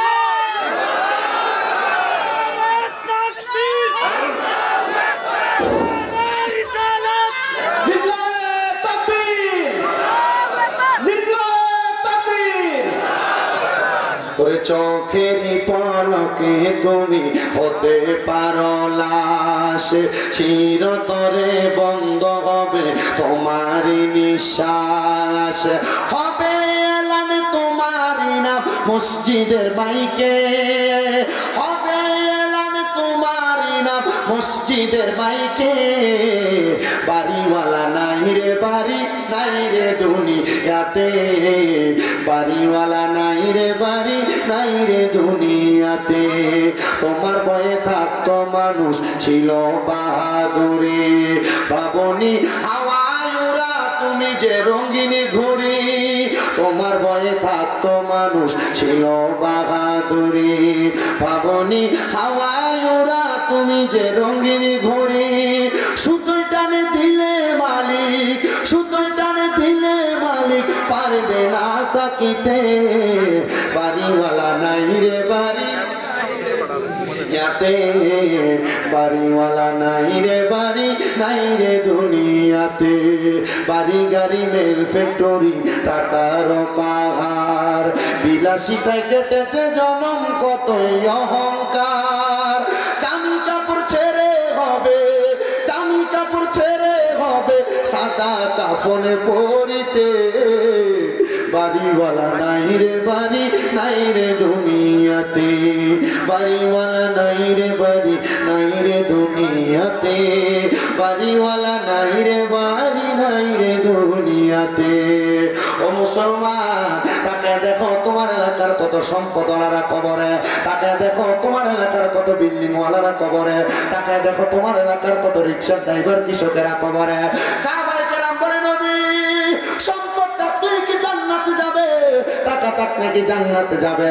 নবীজির উত্তর হলো না, কেউ যদি ঈমানের দৌলতে ধনী না হয় তাহলে সেই ব্যক্তি কোনোদিন জান্নাতে যাইতে পারবে না। ও নবী গো, ঈমানের দৌলতে ধনী যদি হইতে পারে তাহলে আজরাইল কেমনে তার রূহটা কবজ করবে? নবী আমার বলে, আজরাইল তার সামনে আসার আগে দুইটা রহমতের ফেরেশতা তার সামনে আসবে। একজন ফেরেশতার হাতের মধ্যে জান্নাতি আপেল থাকবে, জান্নাতি আপেল। আরেকজন ফেরেশতার হাতের মধ্যে জান্নাতি মেশক আম্বরের আতর থাকবে। মেশক আম্বরের আতরওয়ালা ফেরেশতাটা ওই বান্দাটার নাকের আগার মধ্যে আইসা বসবে, নাকের একবারে ডগার মধ্যে। আর জান্নাতি আপেলওয়ালা ফেরেশতাটা একটা মুমিন বান্দা মাথার কাছে আইসা বসবে। এমন ভাবে মাথার মধ্যে হাত বুলিয়ে দিবে গো, ছোট একটা বাচ্চা কান্না করলে মা যেমন হাত বুলিয়ে দিলে বাচ্চাটা ঘুমায়া যায়, ইমানদার বান্দা ঠিক তেমন ভাবে ঘুমায়া যাবে। ইমানদার বান্দা যখন ঘুমায়া যাবে, আজরাইল ইমানদার বান্দার বুকের মধ্যে হাত দিবে। ওই আক্রমণ যখন আজরাইল চালাবে, কিন্তু আজরাইল ইমানদারের বুক দিয়ে রূহ বাহির করতে পারবে না। জোরে বলেন সুবহানাল্লাহ। আজরাইল রূহ কবজ করতে পারবে না এমন কোন গ্যারান্টি আছে? আজরাইল সবার রূহ কবজ করবে। কি কথা বলেন না কেন? আজরাইল রূহ কবজ করবে সবার না, নাকি শুধু আমার করবে আপনার করবে না? আজরাইল সবার রূহ কবজ করবে কিনা? আপনাদের কি কষ্ট হইতেছে? কোনো কষ্ট অসুবিধা হচ্ছে আপনাদের? কষ্ট যদি ভালো লাগে তাহলে বলবেন যে হুজুর আমাদের একটু বিরতি দেন, যে আমরা একটু কষ্ট করে গিয়ে একটু চা পানি খাই আসি। আমি ভারতে আপনাদের দোয়ায় আমার 64 বার আপনাদের দোয়ায় ভারতে সফর হয়েছে। এই 64 বারের মধ্যে আমি একবার মালদাতে মাহফিলে গেলাম, মাঝখান দিয়ে এক সাইডে পুরুষ এক সাইডে মহিলা। আমি অবাক হয়ে গেলাম, ফিরে মহিলাদের মাহফিলের প্যান্ডেল, এরা তো আলাদা বসবো। হুজুর হুজুর এরা আমাদের এখানে সিস্টেম এটা। তো আমার বলতেছে হুজুর আপনাকে স্টেজে আনছি, এখন এদেরকে 5 মিনিট বিরতি দিলাম, এরা আসবে, আপনারা দেখে আস্তে আস্তে এসে বসবে। আমি স্টেজে আইসা রাত্র বাজে 12টা, স্টেজে তুললো মানুষ নেই। জিজ্ঞেস করলাম মানুষ কোথায়? হুজুর দ্বিতীয় বক্তব্য করার পর তাদেরকে 5 মিনিটের ছুটি দেওয়া হয়েছে। কিসের ছুটি? হুজুর সাপ আর সিগারেট খেয়ে আসবে। চিন্তা করে দেখছেন? আমি চিন্তা করলাম এক এক দেশের সিস্টেম এক একটা, এক এক দেশের সিস্টেম এক একটা। আপনাদের দেশের সিস্টেম আমার মূলত জানা নাই। আমি দ্বিতীয়বার শুধু সৈয়দপুর, ওই যে কি বলে ঢেলাপির এখানে মনে হয় গত বছর বা তার আগের বছর একবার আসছি, আর আজকে আপনাদের এখানে। আমি দূরের সফরে আসতেই চাই না, আমার খুব কষ্ট হয়ে যায়। তবু আমি চেষ্টা করেছি আজকে মাহফিলে আসতে, আপনাদেরকে 2-1টা কথা শোনাইতে। আমি কথাগুলো বলবো, আপনারা যদি এগুলোর উপর আমল না করেন তো লাভ হবে? লাভ হবে? আপনাদের প্রধান অতিথি আসছে, আপনাকে তাকবীরটা কি করে দিবেন না? একটা জোরে তাকবীর তো দেওয়া দরকার। প্রধান অতিথিকে বরণ করবেন। আমার বলতেছে হুজুর প্রধান অতিথি সাহেব আসবে, আতিক সাহেব, ওনাকে আমাদের এলাকার সবাই মোটামুটি মহাব্বত করে ভালোবাসে, ওনাকে একটু বইলেন কেন আমাদের মাহফিলের জন্য একটা মোটামুটি কিছু একটা সহযোগিতা করে দেয়। আমি বললাম যদি সবাই ভালোবাসে তো উনি তো ভালোবাসার মহাব্বতে এমনি দেওয়া যাবে, তাকবীরটা জোরে হবে। নারে তাকবীর। বুঝছি, এটা তো 10-20 হাজার টাকা একটু বেশি দিতে পারে। আজকের মাহফিলের জন্য একটু তাকবীরটা দিয়ে নিই, আমার ওয়াজের মাঝখানে খান চালাই দিবেন, আমার কোনো অসুবিধা না। আমি আবার সেটি না যে মনে করেন মাঝখানে নেতা আইলো অমুক আইলো অমুক আইলো, আমি সেটি না। কারণ আমি জানি এটা ওয়াজ মাহফিলের সিস্টেম। ঠিক কথা বলেন। অনেক জায়গার ভিতরে কমিটিরা মাহফিল করে অমুকরে সমুকরে দাওয়াত দিয়া ওদের থেকে টাকা পয়সা নিয়ে মাহফিল করে, তো এরা না আসতে এরা তাকবীরটা না দিলে এরা কি করবে? আমাদের সব কি বলে প্রধান ওনার ব্যাপারে ভালো কমেন্ট আসছে, এই জন্য আমি আপনাদেরকে বলতে চাই কি তাকবীরটা একটু কড়া করে দিয়ে যেন বেশি হয়। নারে তাকবীর।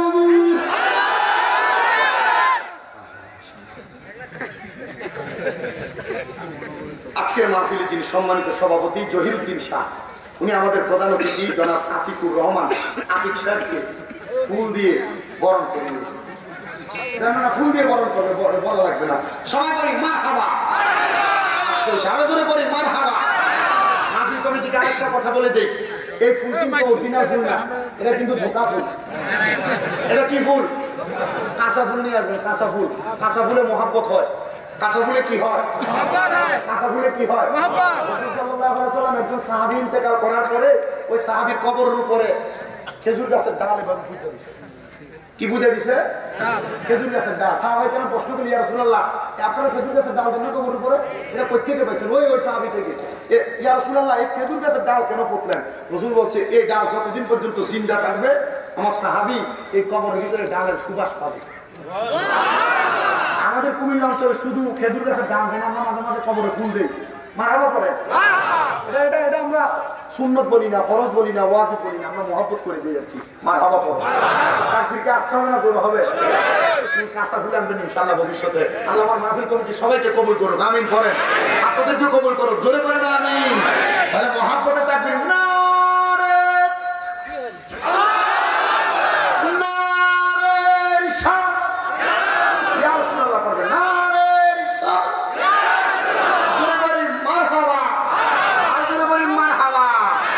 যেন সবাইকে কবুল করে, জোরে পড়ে না আমিন। রাসূল তোমায় ভালোবাসি অন্তরে শুধু মুখে না, জান্নাতের আশায় নয় হে রাসূল, জাহান্নাম কেউ ডরি না। আজকে ভুলে গেছেন মুমিনের মৃত্যুর কথা? ওই জায়গা থেকে কিন্তু আমি ওয়াজ শেষ করবো। আমার ওয়াজের সিস্টেম কিন্তু তিরিং বিরিং না, আমার ওয়াজ পুরো আমি শেষ করে তারপর মাহফিল শেষ করি। রাজি আছেন ইনশাআল্লাহ? রাসূলকে যারা ভালোবাসে তারা কি নামাজ পড়ে না ছাড়ে? যারা রাসূলকে ভালোবাসে তারা কি সুদ খায় না ছাড়ে? যারা রাসূলকে ভালোবাসে তারা কি পরের সম্পদ চুরি করে? যারা রাসূলকে ভালোবাসে তারা কি অন্যায় অত্যাচার করে? যারা রাসূলকে ভালোবাসে তারা কোনোদিন গুনার কাজ করে? তাহলে পড়েন, হে রাসূল তোমায় ভালোবাসি অন্তরে শুধু মুখে না, জান্নাতের আশায় নয় হে রাসূল, জাহান্নাম কেউ ডরি না। জবান খুলে জুড়ে জুড়ে পড়েন আল্লাহু আকবার। আমার মুসলমানের দলেরা, ইমানদার বান্দার কাছে দুইজন ফেরেশতা, নাকের আগার মধ্যে একজন বসবে আর একজন মাথার কাছে বসবে। একজন ফেরেশতা বান্দার মাথার মধ্যে হাতটা যখন বুলিয়ে দিবে, বান্দাটা ছোট বাচ্চার মতো ঘুমায়া যাবে। ওই বান্দা যখন ঘুমায়া যাবে, আজরাইল তখন বান্দার বুকের মধ্যে হাত দিবে, কিন্তু ওই আজরাইল তখন ইমানদারের রূহ নিতে পারবে না। ইয়া রাসূলুল্লাহ নবী গো, কেন ইমানদারের রূহ নিতে পারবে না? নবী আমার বলে, ওই সময় আজরাইলের সামনে দুইটা ফেরেশতা ইমানদারের পক্ষ থেকে দাঁড়ায় যাবে। বলে কারণ কি, কারণ কি? তখন ওই দুইটা ফেরেশতা জবাব দিবে, আজরাইল ইমানদারের বুক দিয়া তুমি ইমানদারের রূহ কবজ করতে পারবে না, কারণ ইমানদারের কলবের মধ্যে আর বুকের মধ্যে আল্লাহর কোরআন এবং আল্লাহ রাসূলের ভালোবাসা আছে। জবান খুলে জোরে জোরে বলেন সুবহানাল্লাহ।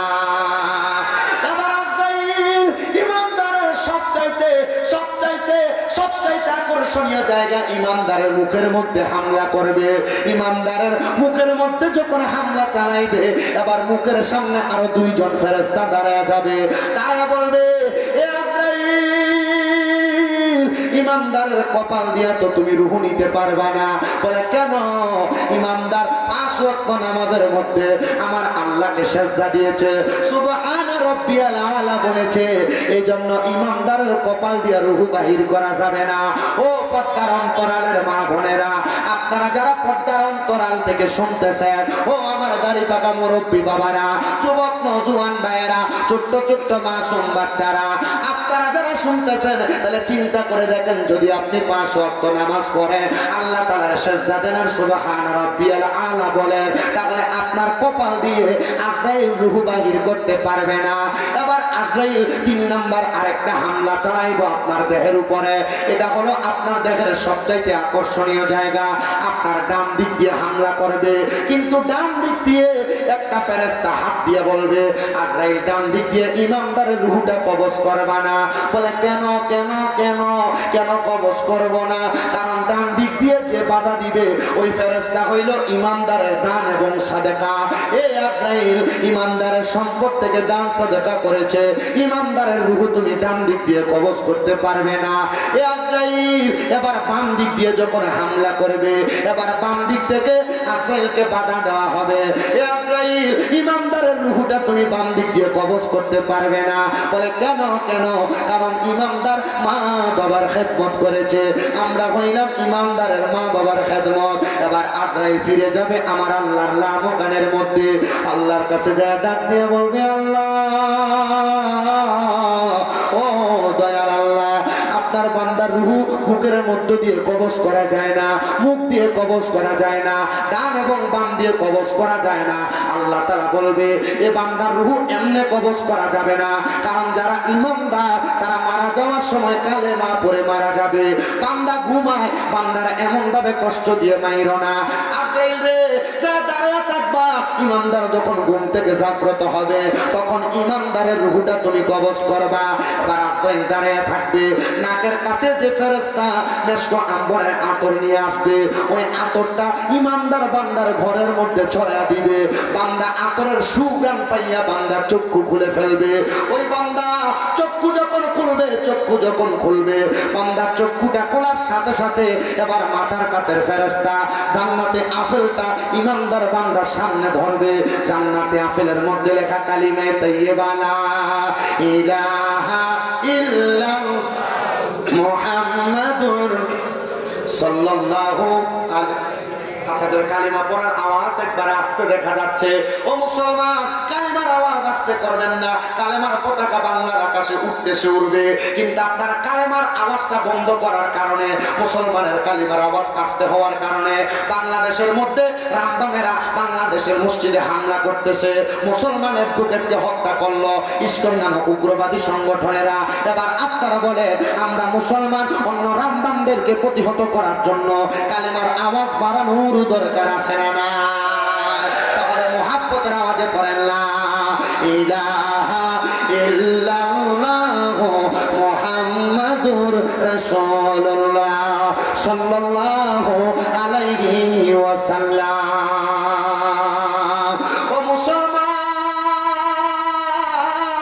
জান্নাতে আপেলটা যখন ইমানদার বান্দার সামনে দিয়ে ধরবে, ইমানদার বান্দা কালিমা তাইয়্যিবা পড়বে। এবার আজরাইলকে আদেশ করা হবে, রে আজরাইল, ইমানদারের মুখ দ্বারা কালেমা পড়ার সময় যে বাতাসটা বের হয়েছে তুমি ওই বাতাসের মাধ্যমে ইমানদারের রূহটা কবজ করো। রূহটা কবজ করবে, আজরাইল যখন উপরের দিকে নিয়ে যাবে, এবার জান্নাতের রহমতের ফেরেশতারা আসমানের মধ্যে দাঁড়ায়া থাকবে, শত শত হাজার হাজার ফেরেশতারা দাঁড়ায়া দাঁড়ায়া বান্দাকে বলবে আহলান ওয়া সাহলান মারহাবান, স্বাগতম স্বাগতম, বান্দাকে তোমরা গ্রহণ করে নিয়ে যাও। আজরাইল বলবে এই ফেরেশতারা আমার হাতের মধ্যে ইমানদারের রূহটা তো থাকে না, ইমানদারের রূহটাকে তখন জান্নাতের পেয়ালার মধ্যে রাখা হবে। ইমানদারের ততক্ষণের মধ্যে কাফন হয়ে যাবে, দাফন হয়ে যাবে।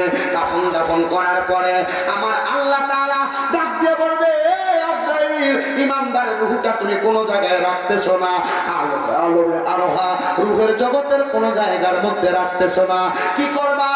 আল্লাহ ইমানদারের রূহটা কি করবা আপনি বলেন? তখন আল্লাহ আজরাইলকে একটা আয়াত পড়ে শোনাইবে, ওয়ালা তাকুলু লিমান ইউকতালু ফি সাবিলিল্লাহি আমওয়াত বাল আহইয়াউ ওয়ালাকিন লা তাশউরুন।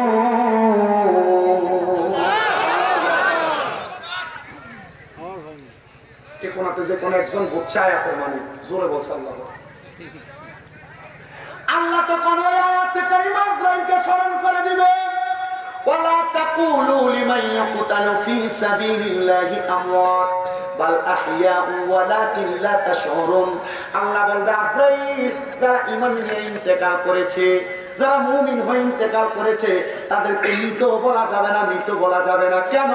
আল্লাহ বলেন বাল আহয়াউন, তারা জিন্দা, ওয়ালাকিন লা তাশউরুন, এদেরকে যারা মৃত বলে ধারণা করে এরা নির্বোধ, এরা বোকা, এরা বোঝে না। ও মুসলমান, নামাজ পড়ে যদি মারা যান, ও মুসলমান রোজা রাইখা যদি মারা যান, ও মুসলমান প্রখ্যাত মুমিন হয়ে যদি মারা যান, তাহলে আপনি আসলে মৃত না, এটাকে বলা হয় ইন্তেকাল। আলেম ওলামা আছে জিজ্ঞাসা করবেন ইন্তেকাল শব্দের অর্থ মরে যাওয়া না, ইন্তেকাল শব্দের অর্থটা বাবে ইনফিয়ালের ওজনে স্থানান্তরিত হওয়া, জায়গা পরিবর্তন করা। মুমিন ইন্তেকাল করার পর, জায়গা পরিবর্তন করার পর তারা তাদের কবরের মধ্যে নামাজ আদায় করে, নামাজ আদায় করে, নামাজ আদায় করে।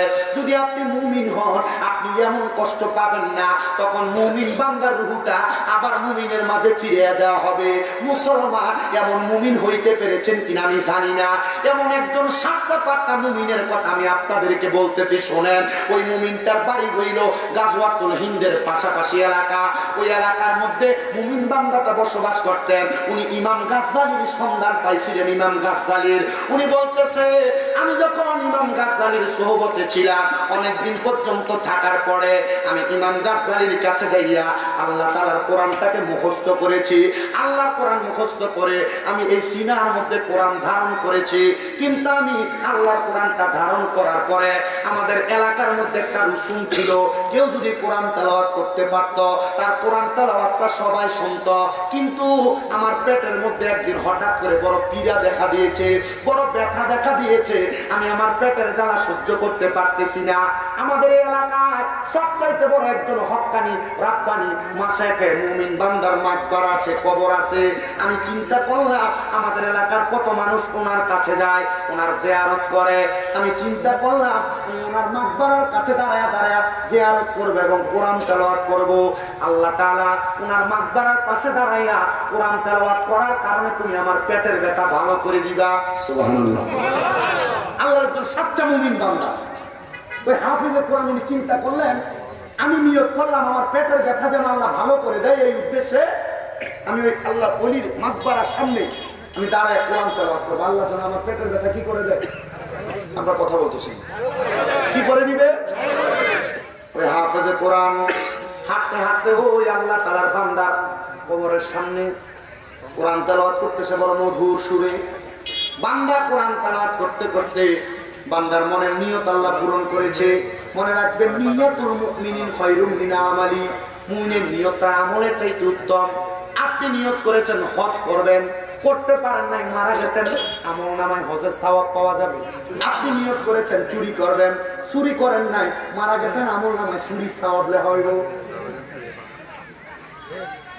তাহলে নিয়ত করতে কি, নিয়ত করতে কি সাবধান, নিয়ত করে ভালো হওয়া লাগবে। ভালো ভালো নিয়ত করবেন। কেন?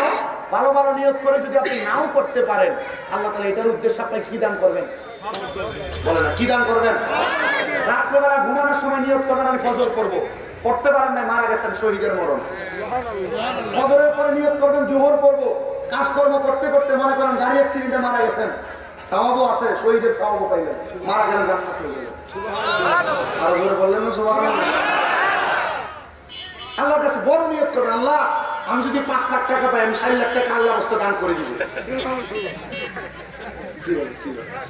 নিয়ত করবেন না?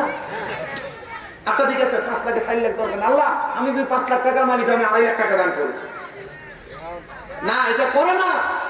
আমাদের সমাজের মানুষ লক্ষ লক্ষ কোটি টাকার মালিক, কিন্তু তাদের সম্পদ বেশি। এই সম্পদ এরা মানুষকে দিতে চায় না, দান করতে চায় না। হঠাৎ দেখেন তার বাড়িতে আগুন লাগে, ঘরে আগুন লাগে, দোকানে আগুন লাগে, সব পুড়ে ছাই হয়ে যায়। নির্দিষ্ট পরিমাণ যাকাত আদায় করে না, আছে না নাই? বলেন না, আছে না নাই? সিটার যাকাত দেওয়ার লোক আছে, 10টা 5টা লুঙ্গি কিনাই না, মানুষকে দিয়ে যাকাত দেওয়া শেষ। পাতলা পাতলা কাপড় কিনাই না, মানুষকে যাকাত দেয়, এই কাপড় পরলে আবার শরীর দেখা যায়। এমন সিটারি করার দরকার আছে? কি কথা বলেন, দরকার আছে? তো গভীর মনোযোগ দেন বাবারা। ওই হাফেজে কোরআন আল্লাহর ওলির মাকবারার সামনে দাঁড়ায় দাঁড়ায় কবর জিয়ারত করেছে, কোরআন তেলাওয়াত করেছে, সাথে সাথে তার পেটের ব্যথা ভালো হয়ে গেছে। মুসলমান এবার দ্বিতীয়বার আবার উনি পরের দিন বাড়ির মধ্যে যাওয়ার পর উনার পেটের মধ্যে আরো বেশি ব্যথা হইতেছে। উনি নিয়ত করলেন, আল্লাহ আপনি যদি আমার পেটের ব্যথাটা ভালো করে দেন, আমি ওই মাকবারার সামনে, কবরের সামনে দাঁড়ায় দাঁড়ায় কোরআন তেলাওয়াত করব। ওই আল্লাহর বান্দা সকালবেলা আবার ওই আল্লাহর ওলির কবরের সামনে দাঁড়ায় দাঁড়ায়, আল্লাহর ওলির মাকবারের সামনে দাঁড়ায় দাঁড়ায় কোরআন তেলাওয়াত করতেছে। আমার আল্লাহ তাআলা কোরআন তেলাওয়াত করা অবস্থায় এবার ওই আল্লাহর বান্দার পেটের ব্যথাটা ভালো করে দিয়েছে। ও মুসলমান, এবার তৃতীয় দিন রাত্রবেলা আল্লাহর বান্দা কোরআনে হাফেজ যখন ঘুমাইতে যাবে, এমন টাইমে আবার পেটের মধ্যে বড় পীড়া, পেটের মধ্যে বড় ব্যথা উঠেছে। এবার আল্লাহর বান্দা পেটের ব্যথাটা পাইয়া আবার দৌড়ে আল্লাহর ওলির মাকবারার সামনে চলে গেছে, আল্লাহর ওলির কবরের সামনে চলে গেছে, আল্লাহর ওলির মাকবারার সামনে যাইয়া যাইয়া কোরআন তেলাওয়াত করতেছে। কিন্তু গত 2 দিন আল্লাহর বান্দা হাফেজে কোরআনের পেটের ব্যথা ভালো হয়েছে, কিন্তু আজকে আর পেটের ব্যথা ভালো হয় না।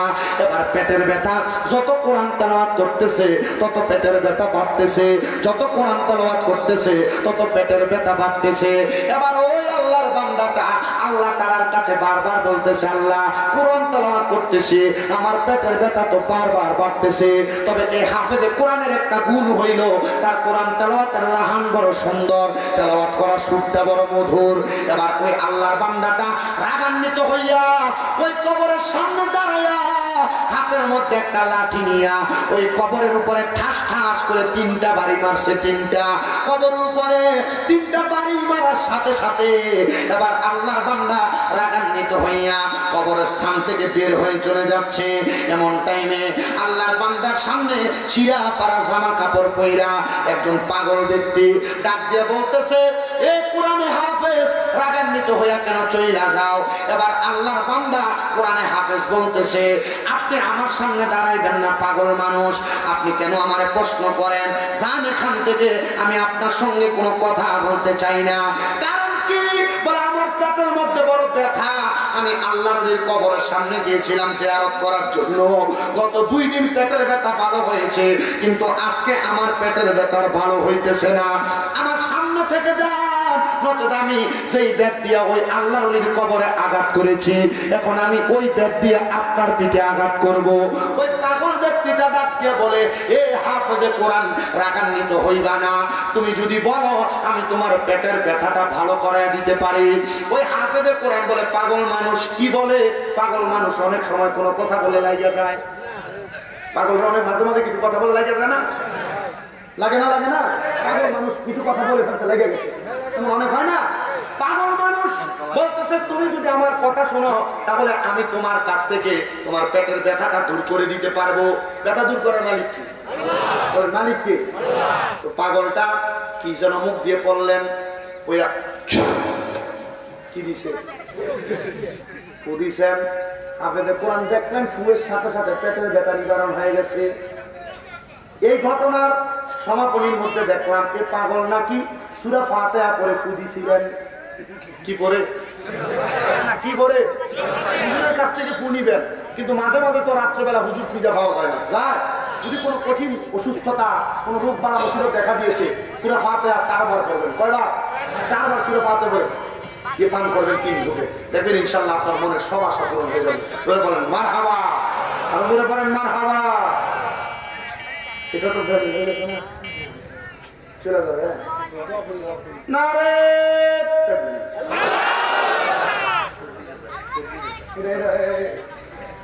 ওই প্রধান অতিথি সাহেব দান করেছেন 40,000 টাকা। জোরে বলি মারহাবা। আল্লাহ যেন সূরা ফাতিহার অসংখ্য বরকতের মাধ্যমে আল্লাহ ওনার সম্পদে বরকত দেয়, আমিন পড়ে। তো কি সূরা করে ফু দিবেন? কি সূরা করে ফু দিবেন? বর্দারালে যে মা বোনেরা শুনছেন, পেটের ব্যথা হোক, অসুস্থতা হোক, কঠিন রোগ বালা মুসিবত হোক, আপনার সন্তানকে মনে হচ্ছে খাইতে পারতেছে না, কোনো সমস্যা হচ্ছে, আপনার সন্তানকে সূরা ফাতিহা পড়ে পানির মধ্যে দিয়ে 3 দিন গোসল করাবেন, দেখবেন আপনার সন্তানের সব রোগ বালা মুসিবত আস্তে আস্তে চলে যাচ্ছে। মারহাবা বলেন, আরো জোরে বলেন না মারহাবা। আল্লাহ যেন আমাদেরকে কবুল করে, জোরে করেন আমিন। সবাই দুরূদ শরীফ পড়েন, আল্লাহুম্মা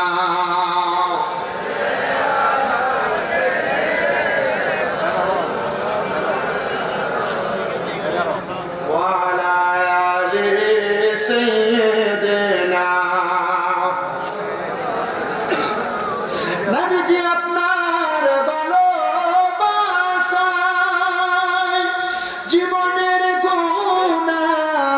ঝরে যায় নবীজি আপনার ভালোবাসায় ওয়াইসাল করনি জুব্বা পায় আল্লাহুম্মা সাল্লি আলা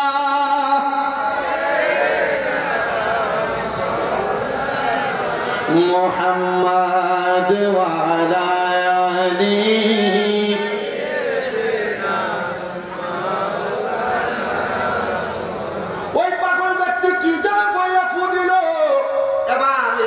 কোরআনের পেটের পীড়া ব্যথা যখন ভালো হয়ে গেছে হাফেজে কোরআন ডাক দিয়ে কয় পাগল কি কইরা ফু দিছ আমার পেটের ব্যথাটা ভালো হয়ে গেল তুমি একবার কি আমারে বলতে পারবা নাকি এবার ওই পাগল বলে না না না আমি তোমার ওই কারণটা বলবো না বলে কারণ কি বলে তোমার গতকালকে পেটের ব্যথা ভালো হয়েছিল তুমি এটার কারণ জানছো কোরআন তেলাওয়াত এর আগেও ভালো হয়েছিল তুমি জানছো কোরআন তেলাওয়াত এ পাগলা এ হাফেজে কোরআন গতকাল এখন যে আসার সময় কবরের উপর 3টা বাড়ি দিছো বলে হ্যাঁ বলে 3টা বাড়ি যে দিলা এই 3টা বাড়ি কি তুমি দেখছো বলে দেখতে চাও বলে হ্যাঁ বলে 3টা বাড়ি ওই পাগলটা হাফেজে কোরআনকে পিঠটা উপরের কাপড়টা তোলা দিয়া বলতেছে দেখো 3টা দাগ আমার পিঠে দেখা যায় কিনা হাফেজে কোরআন অবাক হয়ে গেছে কবরে বাড়ি দিলাম আপনার পিঠে দাগ আসতে উঠছে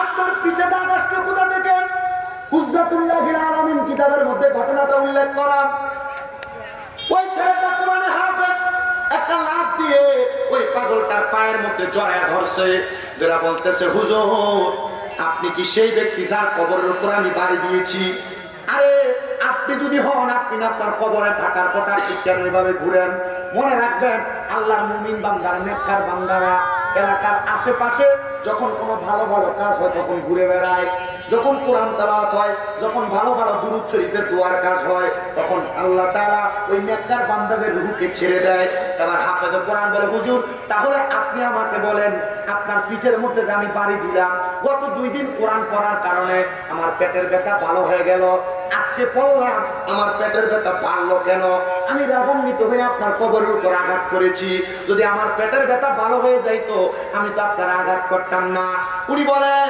এ পাগলা হাফেজে কোরআন মানুষ শুনো আমি কেন তোমাকে উত্তরটা দিতেছি একটু মনোযোগ দিয়ে শুনবা গত 2 দিন তুমি যে কোরআন তেলাওয়াত করেছো তোমার তেলাওয়াতটা আমার কাছে বড় ভালো লেগেছে বড় মধুর লেগেছে বড় সুন্দর লেগেছে এজন্য আমি আমার আল্লাহকে বলেছি আল্লাহ সে যে আমার কবরের পাশে দাঁড়ায় কোরআন পড়ছে তুমি তার পেটের ব্যথা ভালো করে দাও আল্লাহ ব্যথা ভালো করে দিয়েছে এ পাগল দ্বিতীয়বার যখন তুমি কোরআন পড়েছো আল্লাহকে বললাম আল্লাহ তুমি তার পেটের ব্যথাটা ভালো করে দাও আল্লাহ ভালো করে দিয়েছে কিন্তু তৃতীয়বার যখন তুমি তেলাওয়াত করেছো তোমার তেলাওয়াতটা আমার কাছে বড় ভালো লেগেছে বলে কি তেলাওয়াত করেছো বলে তুমি কোরআনুল কারীমের সূরা ইয়াসিন তেলাওয়াত করেছিলা তোমার তেলাওয়াতটা তো মধুর লেগেছে যখন তোমার সূরা ইয়াসিন তেলাওয়াত করা বন্ধ হয়ে যায় আমি আল্লাহর কাছে দোয়া করলাম আল্লাহ এই ব্যক্তি এখন তেলাওয়াত শেষ করে বাড়ি চলে যাবে আল্লাহ তুমি তার পেটের ব্যথাটা আরেকটু বাড়ায়া দাও সেজন্য একটু বাড়ায়া কোরআন তেলাওয়াত করে আল্লাহ আমার দোয়া কবুল করে ফেলেছে ও মুসলমান হক্কানি রব্বানি মুমিন বান্দা যারা নেককার বান্দা যারা এদের সাথে বেয়াদবি করবেন না এদের ব্যাপারে কোনো বাজে মন্তব্য করবেন না কারণ এরা আল্লাহর কাছে কোনো দোয়া করলে আল্লাহর সাথে সাথে এদের দোয়া কবুল করে ফেলে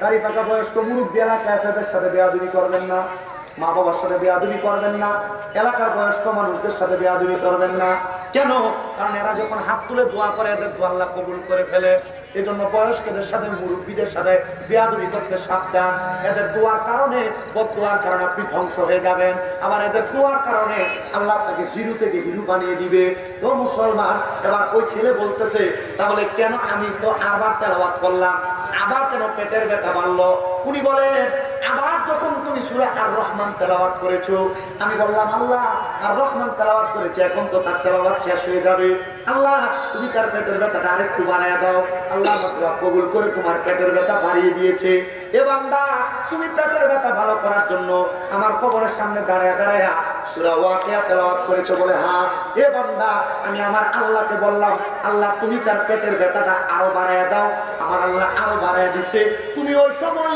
রাগান্বিত হইয়া হাতের মধ্যে ব্যাগটা নিয়া আমার কবর উপরে 3টা বাড়ি মারছ, দেখো আমার পিঠের উপরে 3টা বাড়ির দাগ লেগে গেছে। হাফেজে কোরআন বলে ওয়াল্লাহি বিল্লাহি তাআলা আমি ওই দিন থেকে আর কোনোদিন কোনো কবরে আঘাত করব দূরের কথা, আমি কবরগুলোকে সুন্দর করে রাখার চেষ্টা করেছি, কবরগুলোর উপরে কোনো পাতাও পড়তে দেই নাই, কবরগুলোকে আমি পরিষ্কার করে রেখেছি। আর ওই আল্লাহর ওলিটার দিকে আমি তাকে শিক্ষা গ্রহণ করলাম, তারা আল্লাহর নেককার বান্দা, মুমিন বান্দা, ফলে বান্দা, তারা মরে না, তারা মানুষের মাঝে ঘুরে বেড়ায়, তারা মানুষের কর্মকাণ্ডগুলা দেখে বেড়ায়। ও সন্তান, তোমার মা বাবা তোমার লাখ লাখ টাকার সম্পদ দিয়ে গেছে, কিন্তু তুমি তোমার মা বাবার সম্পদ গুলার উপরে নাচানাচি করতেছ, ডিজে পার্টির কনসার্ট করতেছ, ছেলের মুসলমানিতে গান বাজনা করতেছ।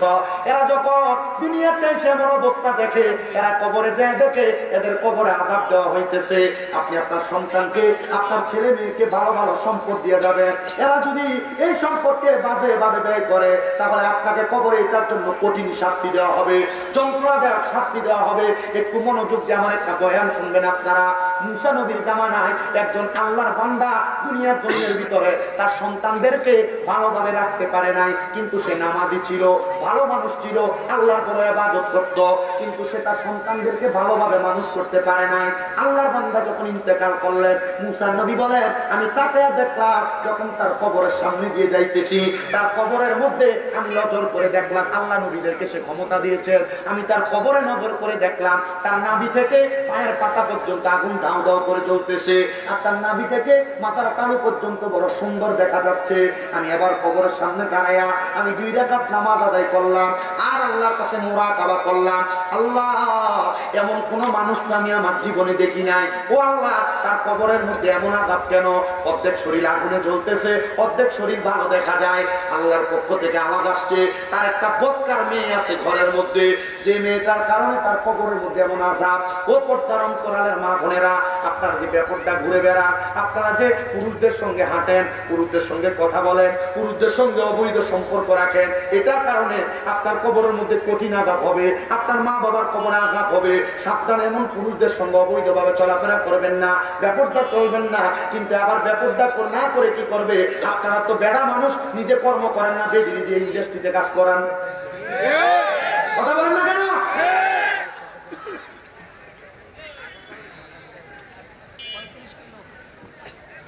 বড় সাবধান, একটা মেয়ে ব্যাপারটা হওয়ার কারণে তার বাবার কবরে আযাব হয়, তার ভাইয়ের কবরে আযাব হয়, তার স্বামীর কবরে আযাব হয়, তার ছেলের কবরে আযাব হয়। নবীর হাদিস করে শিখলাম, একটা মেয়ের কারণে 4 জন পুরুষ মানুষ দোজখে যায়। কয়জন? আপনাদের যাদের মেয়ে আছে, মেয়েকে যে ব্যাপারটা চুল ছেড়ে দিয়ে রাস্তায় ছেড়ে দেন, মনে রাখবেন আল্লাহ কোরআন বলে তোমরা তোমাদের নারীদেরকে জাহিলিয়া যুগের মহিলাদের মতো বের হতে দিবা না, দিবা তো এরা ইফতিজিংয়ের শিকার হবে। ও মুসলমান, আপনি যদি আপনার নিজের মেয়েটাকে পর্দা না করান, এই মেয়েটা বেপর্দা হওয়ার কারণে জাহান্নামের আগুনের মধ্যে আপনি বাবারে জ্বালানো হবে।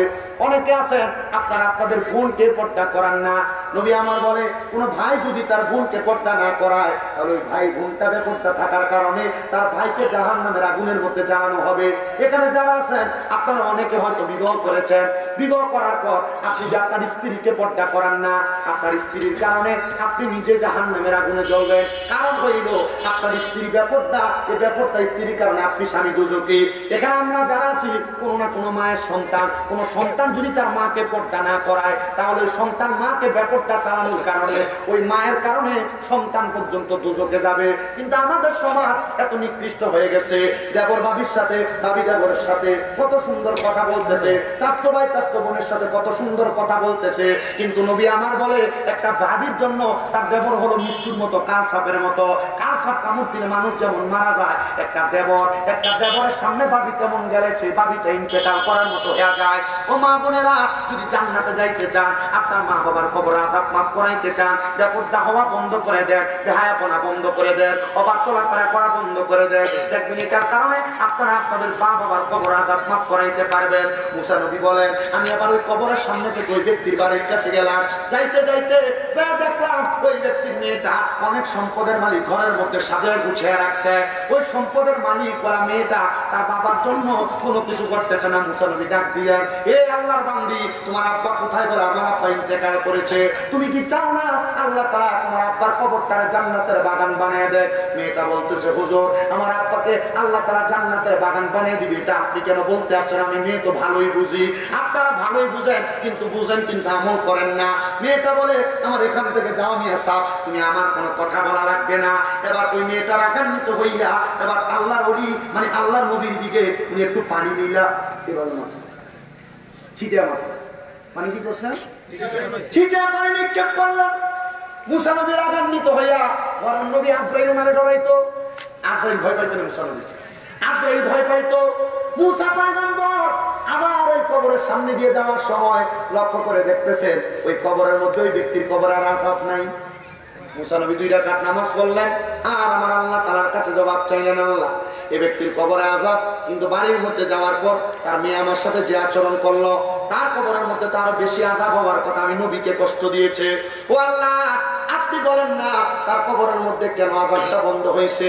আমার আল্লাহর পক্ষ থেকে জবাব দে, মুসা তার কবরে আযাব বন্ধ হওয়ার কারণ হইল একটা, এই মেয়েটা যখন তোমার পানি নিক্ষেপ করে, মেয়েটা পানি নিক্ষেপ করার সময় একটা ব্যাঙ তার ছোট ছোট বাচ্চাদেরকে তার পেটের নিচে ঢুকে রাখা একটা সিল পাখি থেকে বাঁচানোর চেষ্টা করেছিল। ব্যাঙটা দোয়া করছে, আল্লাহ এই মুহূর্তে যদি আমাকে কেউ একটু পানির ব্যবস্থা করে দিত, তুমি তার উপর রহম করবা, তার উপর দয়া করবা। ওই ব্যাঙের দোয়ার কারণে ওই ব্যক্তির কবরের আযাব মাফ করে দেওয়া হয়েছে। কেন? মুসা নবী তোমার যখন পানি মেরেছিল তুমি তো বসে গিয়েছিলা, ওই পানিটা যাইয়া ওই ব্যাঙের উপর পড়ছে, আর ওই ব্যাঙটা দোয়া করছে, আল্লাহ যে আমার পানি দিছে, আল্লাহ তুমি তার বংশের কবরের আযাব মাফ করে দাও। আমি আল্লাহ এই ব্যাঙের দোয়ার কারণে এই মেয়েটার বাবার কবরের আযাব মাফ করে দিয়েছি। হায়রে আজকের মাহফিলে কত সন্তান আপনারা বসেছেন, আপনাদের মা নাই। আপনারা কত সন্তান বসেছেন, আপনাদের বাবা নাই। আপনাদের মা বাবা অন্ধকার কবরের মধ্যে। সন্তান একবার চিন্তা করে দেখেন, আপনার মা যে কবরের মধ্যে আছে, আপনার বাবা যে কবরের মধ্যে আছে, আপনি আপনার মা বাবার কবরের আযাবের কত চিন্তা করলেন না, জান্নাতের কত চিন্তা করলেন না, মা বাবা কবরে কেমন আছে একবার চিন্তা করলেন না। পর্দার অন্তরালের মধ্যে অনেক মা বোনেরা মাঝে মাঝে বিছানার মধ্যে বালিশে মাথা লাগাইলে কান্না করে। যদি প্রশ্ন করেন, ও মা বোনেরা কেন কান্না করেন, কারণটা কি? ওনারা জবাব দিবে, হুজুর আমার মা আমারে বড় কষ্ট করে মানুষ করেছে। ছেলেরা অনেকে মা বাবার জন্য মাঝে মাঝে কান্না করে, হুজুর আমার মা বাবা বড় কষ্ট করে আমাকে মানুষ করেছে। ঘরের মধ্যে ভালো রান্না করলে মা ভালো রান্না করা খাবারটা খাইতেন না। আমার মা জননী ওই রান্না করা খাবারগুলা দুনিয়ার জমিনের মধ্যে, দুনিয়ার জমিনের মধ্যে ওই রান্না করা খাবারগুলো তুমি সন্তানকে খাওয়াইতো, কিন্তু আজকে ওই মা কবরে, অন্ধকার কবরে কেমন আছে তুমি সন্তান জানো না। এই সন্তান আবার অনেক সন্তান আছে দুনিয়ার জমিনে ওই মা বাবার মনে কষ্ট দেয়, মা বাপকে ভাত দেয় না। সন্তান তোমার পাও আমার সামনে দাও, আমি আমার জিহ্বা দিয়ে তোমার পাও পরিষ্কার করে দিব। তবু আদা করবা, যদি ওই মা বাপকে আলাদা করে থাকো, ওই আম্মা আব্বার পায়ের মধ্যে ধরে ধরে মাপ চাইবা আর বলবা, মা আল্লাহ রাস্তা আমারে মাফ করে দেন, আল্লাহ রাস্তায় মাফ করে দেন। মা বাপ যতক্ষণ না বলছে মাফ করে দিছি ততক্ষণ পাও ছাড়বা না। কিন্তু অনেকের মা বাবা কবরে আপনাকে সম্পদ দিয়ে গেছে, টাকা দিয়ে গেছে, পয়সা দিয়ে গেছে। সন্তান ওই আম্মা আব্বার কবরের মধ্যে খাবার দেওয়ার জন্য, জান্নাতি খানা দেওয়ার জন্য একটা সন্তান যদি দাঁড়ায় বলে, হুজুর এই মাহফিলটার জন্য আমি আমার মা বাবার জন্য দোয়া চাই, আমি 10,000 টাকা, আমি 5,000 টাকা দান করে দিব। আসেন নাকি কোনো সন্তান আপনারা বাড়াইয়া বলবেন মার জন্য দোয়া চান, বাবার জন্য দোয়া চান। আপনার মা বাবার জন্য খাস করে দোয়া করা হবে, একটু পরে দোয়া করা হবে। একটা সন্তান শুধু হাত বাড়াইবেন, 10,000 দিতে পারেন, 10,000 6 মাস পর 5 মাস পর দিলে অসুবিধা নেই। একজন, হুজুর আমার মা নাই, আমার বাবা নাই, আমি আমার আম্মার জন্য দোয়া চাই, আমি 1 বছর পরে 5 মাস পর 6 মাস পর 10,000 টাকা আমি আমার মা বাবার জন্য দান করব। আপনার মা বাবা